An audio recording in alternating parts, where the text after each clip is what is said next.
নমস্কার। শুরু করছি আজকে বিশেষ বক্তব্য অটিজম সচেতনতা নিয়ে। কিছু বক্তব্য আমি লিখে এনেছি যাতে পরিষ্কারভাবে সব কিছু বলা যায়। প্রথমেই বলে রাখি, আমি অটিজম সংক্রান্ত কোনো বিশেষজ্ঞ বা পেশাদার নই। আমি শুধুই একজন সাধারণ মানুষ, একজন মা। আজ আমি শুধুমাত্র একজন অভিভাবক হিসেবে আমার অভিজ্ঞতা আপনাদের সঙ্গে ভাগ করে নিতে চাই। সত্যি বলতে কি, আমার সন্তানের অটিজম ধরা পড়ার আগে এই বিষয়টি সম্পর্কে আমি প্রায় কিছুই জানতাম না। তাই স্বাভাবিকভাবেই আর 5টা পরিবারের মতো আমাদের কাছেও এটা ছিল একটা বড় মানসিক ধাক্কা। প্রথম দিকে আমাদের নিত্য সঙ্গী ছিল ভয়, দুশ্চিন্তা আর বিভ্রান্তি। তারপর ধীরে ধীরে আমরা অটিজম নিয়ে পড়াশোনা শুরু করি, বিভিন্ন তথ্য জানার চেষ্টা করি আর সেই সঙ্গে আমাদের সন্তানের জন্য কাজ শুরু করি। এই প্রসঙ্গে একটা কথা খুব পরিষ্কার করে বলতে চাই, সন্তানের অটিজমের জন্য কেউ দায়ী নয়। বাবা মায়ের কোনো বদভ্যাস, কোনো বিশেষ খাদ্যাভ্যাস, কোনো পাপ, কোনো নেশা, টিভি বা মোবাইল দেখা কিংবা কোনো খারাপ নজর, এসবের সঙ্গে অটিজমের কোনো সম্পর্ক নেই। আর খারাপ অভিভাবকত্ব অর্থাৎ ব্যাড প্যারেন্টিং, এর জন্য অটিজম হয় না।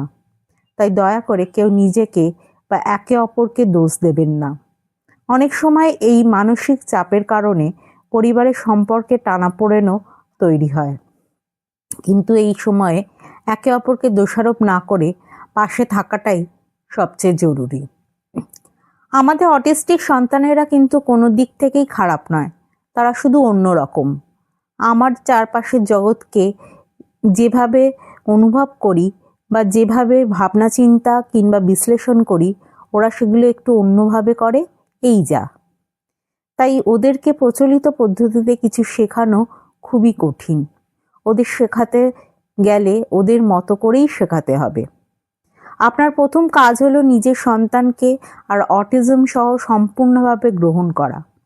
আপনার সন্তান যেমনই হোক তাকে নিঃশর্তে ভালোবেসে যান, কখনোই তাকে অন্য বাচ্চাদের সঙ্গে তুলনা করবেন না, এমনকি অন্য অটিস্টিক বাচ্চাদের সঙ্গেও নয়। পাশাপাশি নিয়মিত পড়াশুনো, খোঁজখবর এবং উপযুক্ত বিশেষজ্ঞদের সঙ্গে আলোচনা করে অটিজম সম্পর্কে নিজের জ্ঞান বাড়িয়ে যেতে পারেন। আর একটা কথা খুব গুরুত্বপূর্ণ, কখনোই নিজের সন্তানকে নিয়ে লজ্জা পাবেন না বা তার সমস্যা গোপন করার চেষ্টা করবেন না। এতে সমস্যা আরও জটিল হয়ে যেতে পারে। তাই আমি জানি এটা বলা যত সহজ, বাস্তবে করা মোটেও ততটা সহজ নয়। আমিও পারিনি। বহুবার সংকোচ এসেছে, বহুবার অসহায় লেগেছে, বহুবার চোখে জল এসেছে, কিন্তু ধীরে ধীরে চেষ্টা করতে করতে একসময় সবকিছু একটু সহজ হয়ে গেছে। অটিজমের প্রাথমিক লক্ষণগুলো চোখে পড়লেই যত তাড়াতাড়ি সম্ভব বিশেষজ্ঞদের পরামর্শ নিন এবং ফর্মাল ডায়াগনোসিস করিয়ে নিন। তারপর যত দ্রুত সম্ভব ইউডিআইডি কার্ড করিয়ে নেবেন। এই কার্ড করানো মানে কিন্তু আপনার সন্তানকে দাগিয়ে দেওয়া নয়, বরং সে যাতে তার প্রাপ্য সুযোগ সুবিধা পায় সেটা নিশ্চিত করা।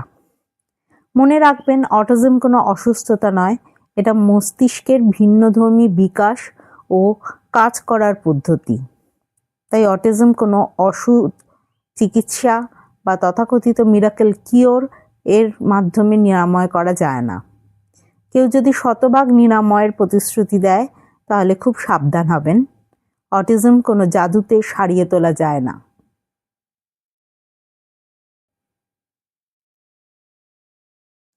এটা একজন মানুষের স্বাভাবিক বৈশিষ্ট্যের অংশ, যা সারা জীবন থাকবে। তবে সঠিক থেরাপি, প্রশিক্ষণ এবং সহায়তার মাধ্যমে একজন অটিস্টিক শিশুকে অনেক কিছু শেখানো সম্ভব। তাই আমাদের মূল লক্ষ্য হওয়া উচিত সন্তানকে যতটা সম্ভব স্বনির্ভর করে তোলা, যাতে সে নিজের জীবন যতটা সম্ভব স্বাধীনভাবে পরিচালনা করতে পারে।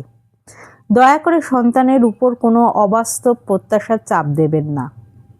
সব অটিস্টিক শিশুরই কোনো অসাধারণ প্রতিভা থাকবে এমনটাও নয়। আবার অনেকের বিশেষ কিছু দক্ষতা থাকতে পারে। প্রত্যেক শিশু আলাদা, প্রত্যেক শক্তি আর সীমাবদ্ধতাও আলাদা। যত দ্রুত সম্ভব বিশেষজ্ঞের পরামর্শ নিয়ে উপযুক্ত থেরাপি ও প্রশিক্ষণ শুরু করুন, যাকে বলা হয় আর্লি ইন্টারভেনশন। এই আর্লি ইন্টারভেনশনই শিশুকে স্বনির্ভর করে তোলার অন্যতম কার্যকর উপায়। তবে সবসময় সচেতন ও সতর্ক থাকবেন। অন্য সব পেশার মতো এই ক্ষেত্রেও অসৎ মানুষ আছেন। চেষ্টা করবেন অন্তত প্রাথমিক মূল্যায়ন এবং পরামর্শ যেন কোনো স্বীকৃত সরকারি সংস্থা থেকে নেওয়া হয়। এ ব্যাপারে ব্যাঙ্গালোরের national institute of mental health and neuroscience NIMHANS বা কলকাতার national institute of locomotor disability NILD ভারতের সেরা প্রতিষ্ঠানগুলির মধ্যে পড়ে। এছাড়া ইউনিভার্সিটি অফ ক্যালকাটার রাজাবাজার ক্যাম্পাসে অ্যাপ্লাইড সাইকোলজি বিভাগেও অটিজম মূল্যায়ন করা হয়। বেসরকারি সংস্থা নির্বাচন করার সময় খুব সতর্ক থাকুন। সেই প্রতিষ্ঠানের পেশাদারদের যোগ্যতা সম্পর্কে নিশ্চিত হওয়া আপনার সন্তানের স্বার্থেই অত্যন্ত জরুরি। প্রথম দিকে পর্যাপ্ত ধারণা না থাকায় আমরাও অনেক সময় এবং অর্থ নষ্ট করেছি। সন্তানের উপরে অপ্রয়োজনীয় চাপ পড়েছিল। পরে ধীরে ধীরে অভিজ্ঞতা, জ্ঞান এবং যোগাযোগ বাড়ার ফলে সঠিক মানুষদের খুঁজে পেয়েছি। আর একটা কথা আমি খুব জোর দিয়ে বলবো, যে কোনো থেরাপি অভিভাবকের উপস্থিতিতেই হওয়া উচিত। চোখের আড়ালে বন্ধ ঘরে থেরাপি খুবই সন্দেহজনক বিষয় এবং এতে অপ্রীতিকর ঘটার অসংখ্য উদাহরণ আছে। সবসময় জানার চেষ্টা করুন কোনো থেরাপি ঠিক কোন সমস্যার জন্য করা হচ্ছে এবং সেটা কিভাবে কাজ করে। প্রয়োজনে বারবার প্রশ্ন করুন।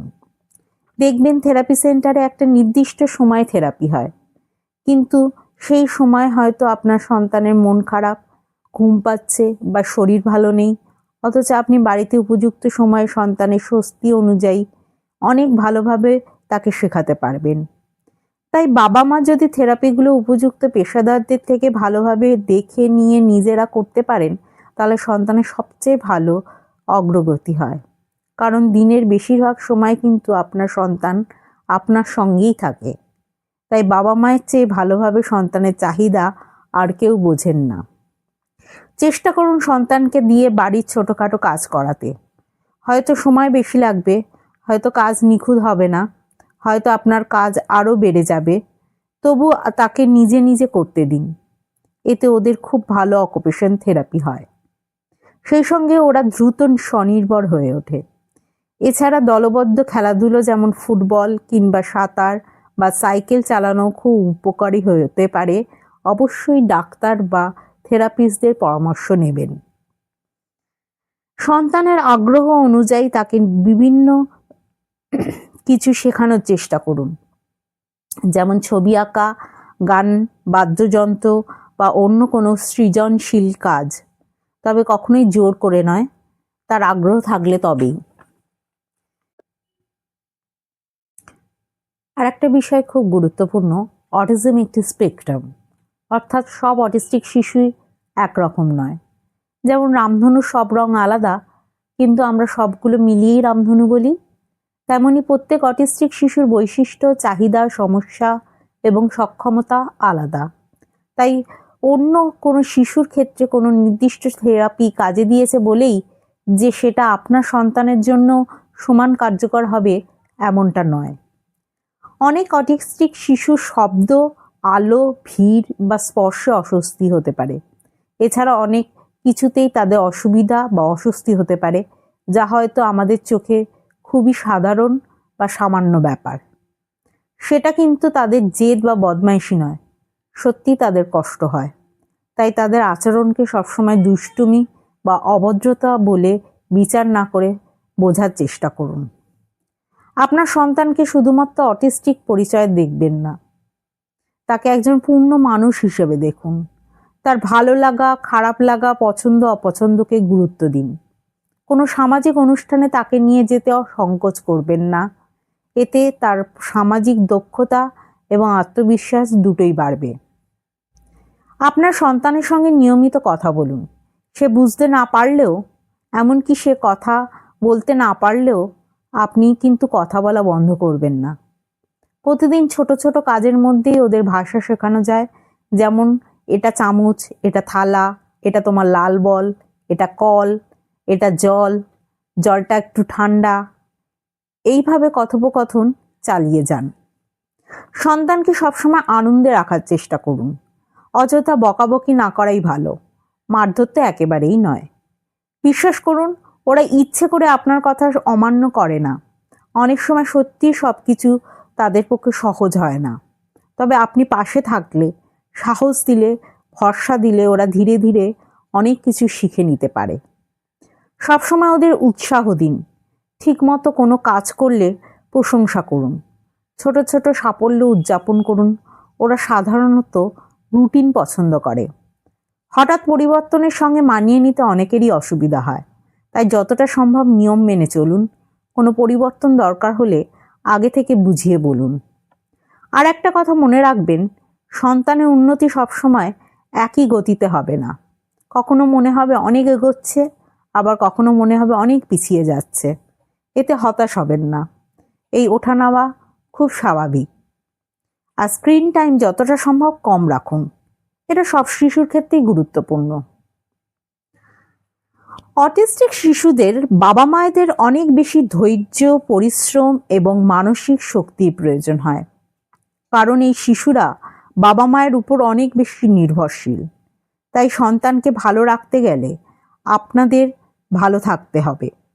নিজেদের শারীরিক এবং মানসিক স্বাস্থ্যের দিকে সমান গুরুত্ব দিন। সময় বের করে শরীরচর্চা করুন, গান শুনুন, বই পড়ুন, সিনেমা দেখুন, বন্ধুদের সঙ্গে কথা বলুন, নিজের পছন্দের কাজ করুন।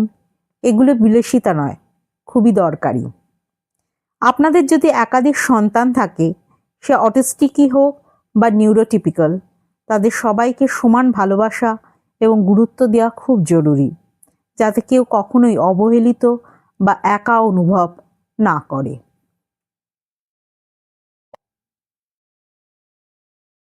শেষে একটাই কথা বলবো, সন্তানের যত্ন নেওয়ার পাশাপাশি একজন দায়িত্বশীল নাগরিক হিসেবেও আমাদের কিছু ভূমিকা আছে।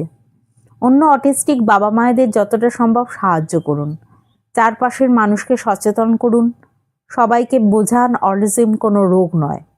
কোনো অটিস্টিক শিশু সংস্পর্শে এলে অন্য কোনো শিশুর অটিজম হয় না, কারণ একটা শিশু বড় হয়ে কেমন মানুষ হবে সেটা শুধু পরিবারের উপর নয়, সমাজ তাকে কতটা গ্রহণ করছে তার উপরেও অনেকটা নির্ভর করে। যদি কোনো শিশুর মধ্যে অটিজমের কিছু লক্ষণ দেখতে পান, যেমন চোখে চোখ না রাখা, নিজের জগতে ডুবে থাকা, অন্য বাচ্চাদের সঙ্গে না মেশা, কথা বলতে দেরি হওয়া, একই কাজ বারবার করা, তাহলে তার পরিবারকে যত দ্রুত সম্ভব উপযুক্ত মূল্যায়নের পরামর্শ দিন। এইভাবেই পারস্পরিক সহযোগিতা, সচেতনতা আর ভালোবাসার মাধ্যমে আমরা আমাদের সন্তানদের আরও স্বনির্ভর করে তুলতে পারব। আর আশা রাখি ভবিষ্যতে তারা এমন একটা সমাজ পাবে যেখানে তাদের অন্যরকম বলে আলাদা করে দেখা হবে না, বরং সম্মানের সঙ্গে গ্রহণ করা হবে। সব বাবা মায়েদের অনেক শুভেচ্ছা রইল। আশা করি আপনাদের সন্তানরা স্বনির্ভর হয়ে আনন্দে, সম্মানের সঙ্গে সুন্দর জীবন কাটাতে পারবে। ধন্যবাদ, নমস্কার। আপনারা সবাই ভালো থাকুন, সুস্থ থাকুন, আনন্দে থাকুন।